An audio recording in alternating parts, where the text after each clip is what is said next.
پانی کے اندر مچھلی، پرسکون ہو جاتے تھے، مصلی پہ آ کے پرسکون بیٹھے رہتے تھے، اللہ کی یاد ان کو بٹھاتی تھی۔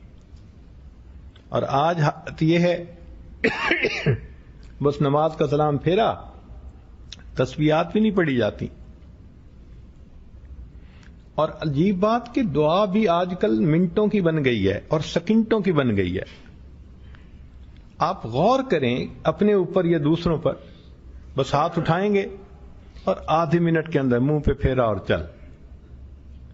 ایک نوجوان تو کہنے لگے حضرت پچھلے 8 سال سے دعا مانگنے کو دل ہی نہیں کرتا، کیفیت ایسی بن جاتی ہے۔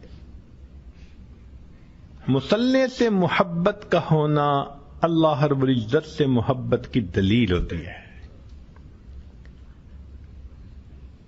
اس لیے پھر رات کے آخری پہر میں یہ حضرات بستروں سے اٹھ کے مصلی پہ آ جاتے ہیں۔ تتجافا جنوبہم عن المضاجع یدعون ربہم خوفا وطمعا ومما رزقناہم ینفقون۔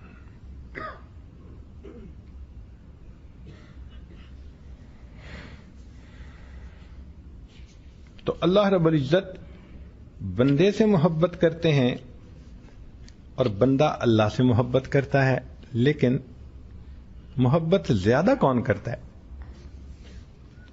دنیا کی محبتوں میں تو کہا گیا کہ الفت کا جب مزہ ہے کہ ہوں وہ بھی بے قرار، دونوں طرف آگ برابر لگی ہوئی، کہ دونوں طرف آگ برابر ہو تو یہ محبت میں ایکسٹریم ہے۔ مگر اللہ تعالیٰ کی محبت کا معاملہ جدا ہے۔ جتنا بندہ اپنے رب سے محبت کرتا ہے، اللہ رب العزت اس بندے سے اس سے بڑھ کر محبت فرماتے ہیں۔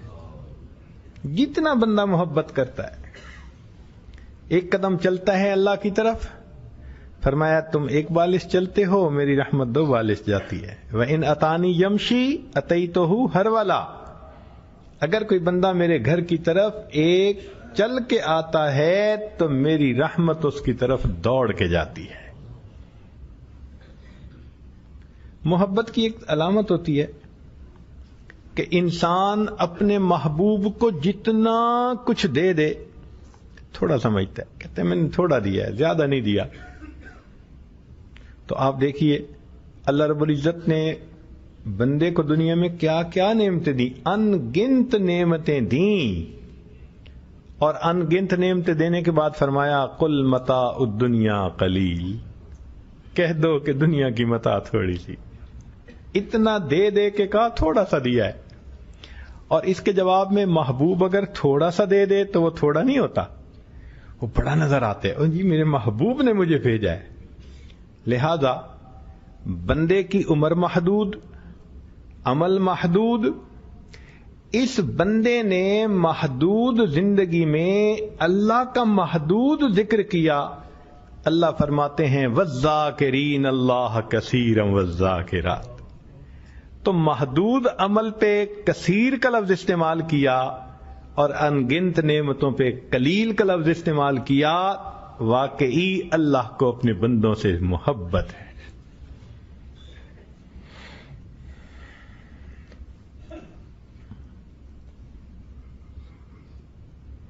چنانچہ انسان کو چاہیے کہ اللہ رب العزت کی اس محبت کو بڑھانے کے لیے اور کوشش کرے۔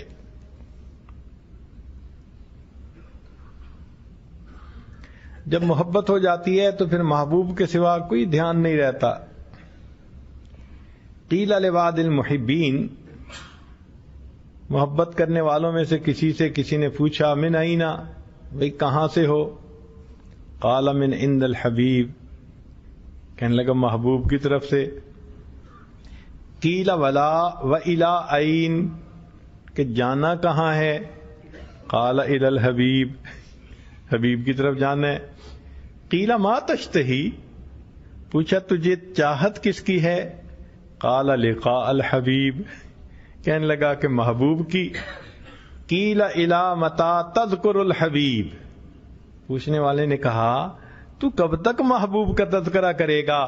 قال حتی ارا وجہ الحبیب، جب تک میں محبوب کے چہرے کو نہیں دیکھ لوں گا۔ اللہ اکبر کبیرہ، یہ اللہ رب العزت کی محبت عجیب ہوتی ہے. آج ہم مسلمانوں میں اللہ رب العزت کی محبت ہے تو صحیح، محبت کی شدت نہیں ہے. جس نے کلمہ پڑھا اس کے دل میں اللہ تعالیٰ کی محبت ہے، یہ دلیل ہے اس بات کی، جس نے بھی کلمہ پڑھا. لیکن محبت میں شدت ایک الگ چیز ہوتی ہے. اس کو یوں سمجھیں کہ گھر میں وضو کے لیے بھی گرم پانی ہوتا ہے اور چائے کے لیے بھی گرم پانی ہوتا ہے. تو گرم کا لفظ تو دونوں کے لیے استعمال کیا، لیکن جو وضو کے لیے گرم ہوتا ہے وہ تھوڑا معمولی گرم ہوتا ہے، اور جو چائے کے لیے وہ کھولتا ہوا گرم ہوتا ہے. تو عام بندے کے دل میں محبت کی گرمی وضو کے پانی جیسی، اور اللہ والوں کے دلوں میں محبت کی گرمی کھولتے ہوئے چائے کے پانی جیسے. ان کے دل میں اللہ کی محبت امڑ رہی ہوتی ہے، وہ انہیں بے چین کر دیتی ہے، اور وہ اپنے محبوب کے ساتھ ملاقات کے لیے بے قرار ہوتے ہیں. اور محبوب کی عبادت سے پھر ان کو تسلی ہوتی ہے. آج ہم لوگوں کو نمازیں پڑھانے کے لیے فضائل سنانے پڑتے ہیں. وہ جی آپ اشراق پڑھیں گے نا تو ایک حج اور عمرے کا ثواب ملے گا. تو ہمیں نمازیں پڑھانے کے لیے ثواب بتانے پڑتے ہیں. تم اوابین کی 6 رکعت پڑھ لو گے تو 12 سال کی عبادت کا ثواب. تو ہمیں نفل پڑھانے کے لیے فضائل سنانے پڑتے ہیں. جو اہل حب ہوتے ہیں، عشق ہوتے ہیں، ان کو فضائل سنانے کی ضرورت نہیں پڑتی. وہ اپنی محبت میں اپنے محبوب سے ملاقات کے بہانے ڈھونڈ رہے ہوتے ہیں. وضو کیا، کیا پڑھ رہے ہو؟ یہ تحیت الوضو. یہ تو بہانہ ہے نا تحیت الوضو. اصل میں تو ان کو اوپر سے ملاقات کرنی تھی نا. مسجد میں قدم رکھا، اب کیا پڑھ رہے ہو؟ جی تحیت المسجد. بہانہ مل گیا. اچھا اب کیا کر رہے ہو بھائی میں اشراق پڑھ رہا ہوں، چاشت پڑھ رہا ہوں، اوابین پڑھ رہا ہوں، تہجد پڑھ رہا ہوں. یوں سمجھیے کہ 5 فرض نمازوں سے محبت والوں کا دل نہیں بھرتا، وہ نفلوں کو اللہ سے ملاقات کا بہانہ بنا لیا کرتے ہیں. اللہ اکبر کبیرہ. پوری رات نفل پڑھتے تھے. امام مالک رحمت اللہ علیہ ایک رات میں کئی 100 رکعت نفل پڑھا کرتے تھے. امام احمد بن حنبل رحمت اللہ علیہ 400 رکعت پڑھتے تھے. جب کوڑے لگے تو 200 رکعت پھر بھی پڑھا کرتے تھے. ہارون رشید بادشاہ تھا، رات کو 300 رکعت روزانہ پڑھا کرتا تھا. اور امام اعظم ابو حنیفہ رحمت اللہ علیہ سبحان اللہ 40 سال معمول رہا، عشاء کے وضو سے فجر کی نماز پڑھا کرتے تھے. اچھا بعض لوگوں کو نا اس میں بڑا اشکال ہوتا ہے، وہ جی عشاء کے وضو سے فجر کی نماز. بھائی انسان جس راستے پہ چلتا ہے اس کے ذرے بھی نظر آتے ہیں، جس راستے پہ نہیں چلتا اس کے پہاڑ بھی نظر نہیں آتے. آپ نے کبھی اہل محبت کے ساتھ، عشق کے ساتھ وقت گزارا ہو تو پھر پتہ چلے کہ رات کو کیسے وہ نمازیں پڑھا کرتے تھے. اس عاجز کو ایک مرتبہ حضرت مرشد عالم رحمت اللہ علیہ کے ساتھ رمضان مبارک کی ایک رات گزارنے کا موقع ملا.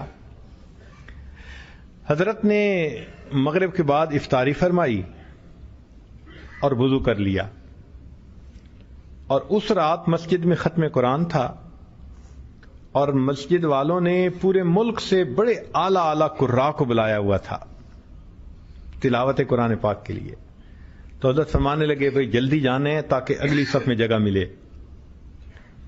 تو عشاء کی اذان سے بھی آدھا گھنٹہ پہلے اگلی صف میں جا کے بیٹھ گئے.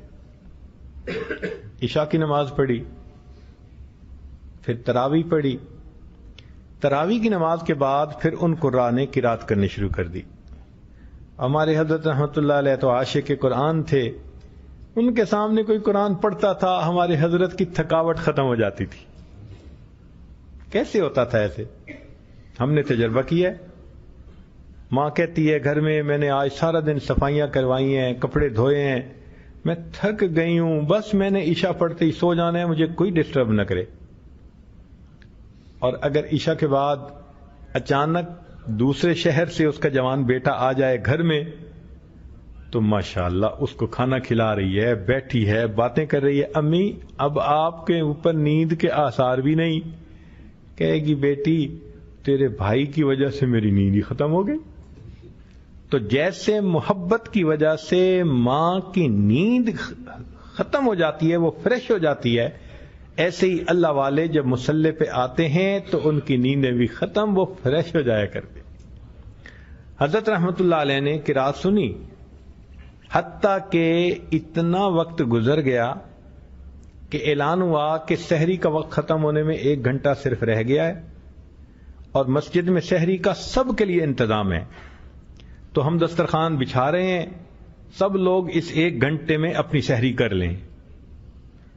تو اس عاجز نے حضرت کے قریب ہو کے پوچھا کہ حضرت آپ کو کمرے میں جانا ہے، ساری رات گزر گئی.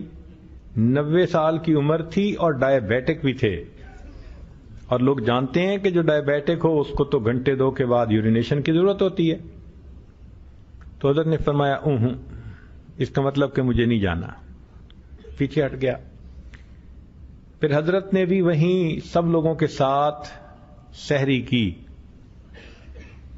اب کھانا کھانے کے بعد تو صحت مند نوجوان بھی بیت الخلاء کی طرف جاتا ہے، فراغت کی ضرورت پیش آتی. پھر میں قریب ہوا، حضرت اب آپ کمرے میں جائیں گے؟ میری طرف دیکھ کے فرمانے لگے میرا وضو کوئی کچا دھاگا ہے، میرا وضو کوئی کچا دھاگا ہے. تو خاموش ہو گیا. پھر میں نے سوچا کہ ہو سکتا ہے کہ فجر کی نماز پڑھتے ہی چلے جائیں. حضرت نے فجر کی نماز ادا کی، اور فجر کی نماز کے بعد حضرت ممبر کے اوپر آ کر بیٹھ گئے اور قراء کو فرمایا کہ دیکھو ساری رات تم نے مجھے قرآن سنایا، اب میں تمہیں قرآن سناؤں گا. ہمارے حضرت رحمت اللہ علیہ کا جو فجر کا درس قرآن تھا وہ عجیب چیز ہوتی تھی، عجیب کیفیت ہوتی تھی اس کی. پھر مجھے خیال آیا کہ شاید جیسے تعلیم ہوتی ہے یا حدیث مبارکہ پڑھ دیتے ہیں تو 5 منٹ 4 منٹ کی ہوتی ہے تاکہ لوگوں پہ نیند غالب جائیں. اوہو، حضرت پہ تو عجیب جوبن سوار تھا، فریش بالکل. قرآن پاک جو پڑھنا شروع کیا، آیتوں پہ آیتیں پھر فرمانے لگے دیکھو یہ سب علماء اور قراء کا مجمع ہے، مجھے آج ترجمہ کرنے کی کوئی ضرورت نہیں، میں صرف آیتیں پڑھوں گا. حضرت ایک آیت پڑھتے، اس کے مضمون کی دوسری آیت پڑھتے، پھر تیسری آیت پڑھتے، آیتیں ہی آیتیں پڑھتے جا رہے ہیں. اور لوگ حیران ہیں، یا اللہ یہ کیسے نزول ہو رہا ہے آیتوں کا ان کے اوپر. حضرت نے اتنا لمبا بیان فرمایا کہ اشراق کا وقت ہو گیا، اور اس وقت لوگوں نے اشراق کی نماز پڑھی. حضرت نے بھی اشراق کی نماز پڑھی اور کمرے میں آ کے پھر وضو کیا. لوگ عشاء سے فجر کی باتیں کرتے پھرتے ہیں، ہم نے ایک اللہ والے کو مغرب کے وضو سے اشراق کی نماز آنکھوں سے پڑھتے ہوئے دیکھا ہے. یہ اللہ کی مدد ہوتی ہے، توفیق ہوتی ہے اللہ تعالیٰ کی طرف. تو وہ محبت کرتے ہیں اللہ سے، اللہ ان کے لیے یہ اعمال آسان کر دیتے ہیں. تو ہم نمازیں پڑھتے ہیں ثوابوں کی وجہ سے، اور وہ نماز پڑھتے ہیں محبت کی وجہ سے.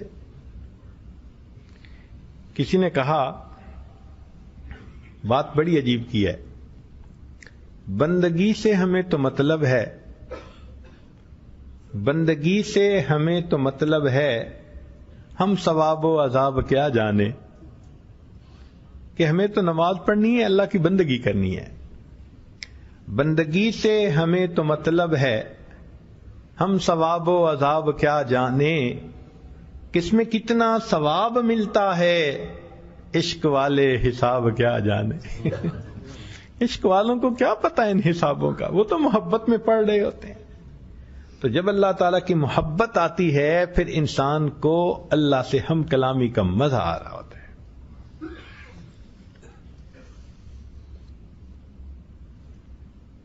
کہتے ہیں